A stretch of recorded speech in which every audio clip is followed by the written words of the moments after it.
les planètes et les étoiles, et d'expliquer en particulier pourquoi les planètes sont en orbite. Or, les équations de Newton permettaient de calculer leur trajectoire. Einstein devait donc résoudre ce dilemme. À l'approche de la trentaine, Einstein doit imaginer une image de l'univers dans laquelle la gravité n'excède pas la limite de vitesse cosmique. Tout en continuant à étudier des brevets le jour, il se lance dans une quête solitaire pour résoudre ce mystère. Et après près de 10 années d'intense remue-ménage, il trouve enfin la réponse dans un nouveau genre d'unification. Einstein a fini par envisager les 3 dimensions de l'espace et la dimension unique du temps comme liées dans un même tissu d'espace-temps.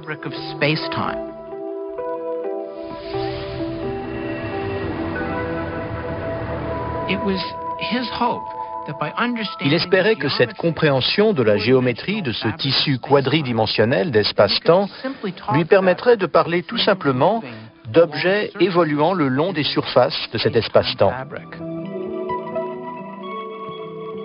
Comme la surface d'un trampoline, ce tissu uni est déformé et distendu par des objets lourds tels que les planètes et les étoiles. Et c'est cette déformation ou courbure de l'espace-temps qui crée ce que l'on ressent comme la gravité. Une planète comme la Terre est maintenant en orbite, non parce que le Soleil la contrôle et de façon instantanée s'en empare comme dans la théorie de Newton, mais simplement parce qu'elle suit les courbes du tissu spatial, courbes causées par la présence du Soleil. Alors, avec cette nouvelle compréhension de la gravité, nous allons rejouer notre fameuse catastrophe cosmique. Qu'arrive-t-il maintenant si le Soleil disparaît ?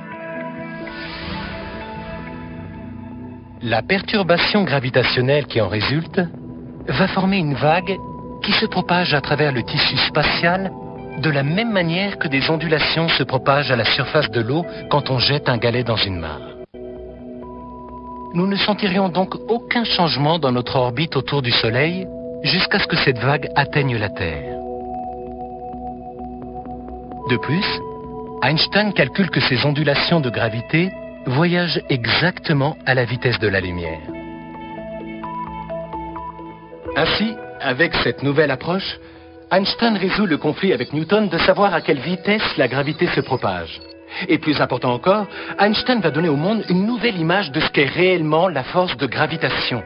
Ce sont des courbes et des distorsions dans le tissu même de l'espace et du temps. Il appelle cette nouvelle image de la gravité la relativité générale. Et en quelques années, Albert Einstein devient une célébrité. Einstein était comme une rockstar à l'époque. C'était sans doute une des personnalités les plus en vue du monde. Charlie Chaplin et lui régnaient sans partage sur les médias populaires. Mais malgré son extraordinaire réussite, le physicien n'est pas encore satisfait. Et il se fixe aussitôt un objectif plus élevé encore. L'unification de la nouvelle image de la gravité avec la seule autre force connue à cette époque, l'électromagnétisme. L'électromagnétisme est une force qui n'avait elle-même été unifiée que quelques décennies auparavant. Au milieu du 19e siècle, l'électricité et le magnétisme éveillent l'intérêt des scientifiques. Ces deux forces semblent liées par une curieuse relation, que les inventeurs, comme Samuel Morse, mettent à profit dans des dispositifs totalement nouveaux, tels que le télégraphe. Un signal électrique, envoyé à travers un fil télégraphique jusqu'à un aimant distant de plusieurs milliers de kilomètres, produit les points et les traits familiers de l'alphabet Morse, permettant ainsi de transmettre des messages d'un bout à l'autre du continent en une fraction de seconde.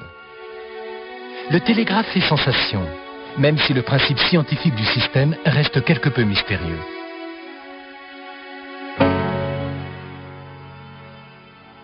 Mais pour un physicien écossais, du nom de James Clerk Maxwell, le lien entre électricité et magnétisme est tellement évident dans la nature qu'il réclame l'unification. Si vous vous êtes déjà trouvé au sommet d'une montagne pendant un orage, vous avez une petite idée de la relation étroite unissant l'électricité et le magnétisme. Quand un flux de particules chargées électriquement circule comme dans le phénomène de la foudre, il crée un champ magnétique, ce que vous pouvez vérifier avec un compas.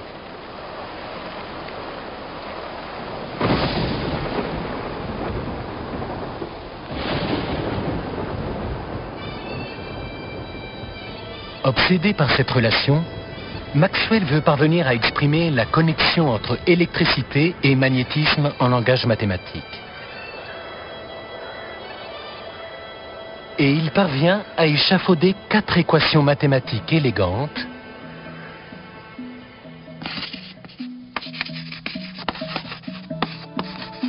qui unifient l'électricité et le magnétisme en une force unique baptisée électromagnétisme. Tout comme Isaac Newton avant lui, Maxwell permet ainsi à la science de franchir une nouvelle étape vers le décryptage du code secret de l'univers. Ce qui était vraiment remarquable, c'était que ces différents phénomènes soient effectivement connectés. C'est encore un exemple de phénomène divers issu d'un seul matériau, d'un seul principe fondateur. Environ 50 ans après que Maxwell a unifié l'électricité et le magnétisme, Einstein est convaincu que s'il parvient à unifier sa nouvelle théorie de la gravité avec l'électromagnétisme de Maxwell, il sera en mesure de formuler la fameuse équation maîtresse, celle qui peut tout décrire, l'univers tout entier.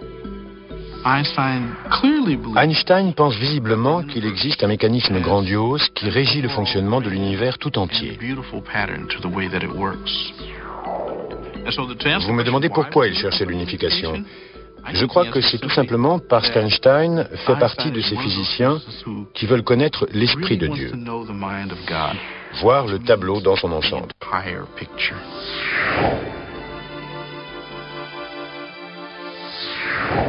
Tel est aujourd'hui l'objectif de la théorie des cordes. Unifier notre compréhension de tout, depuis la naissance de l'univers jusqu'au tourbillon majestueux des galaxies, au sein d'une seule et même série de principes, une équation maîtresse. Newton a unifié les cieux et la terre avec la théorie de la gravité. Maxwell a unifié l'électricité et le magnétisme. Einstein en conclut donc que pour construire une théorie du tout, une théorie unique pouvant englober toutes les lois de l'univers, il ne lui reste plus qu'à fusionner sa nouvelle vision de la gravité avec l'électromagnétisme. Mais quand il commence à essayer d'unifier la gravité et l'électromagnétisme, il s'aperçoit que la différence d'intensité entre ces deux forces l'emporte sur leur similarité. Vous allez le voir tout de suite. On a tendance à penser que la gravité est une force très puissante. Après tout, c'est cette force qui, à cet instant, m'ancre solidement sur ce toit. Mais comparée à l'électromagnétisme, elle est en réalité terriblement faible. De fait, il existe un petit test qui nous le prouve. Imaginez que je doive sauter depuis le toit de cet immeuble assez haut. Ou plutôt non. Au lieu de l'imaginer, je vais le faire. Vous allez comprendre.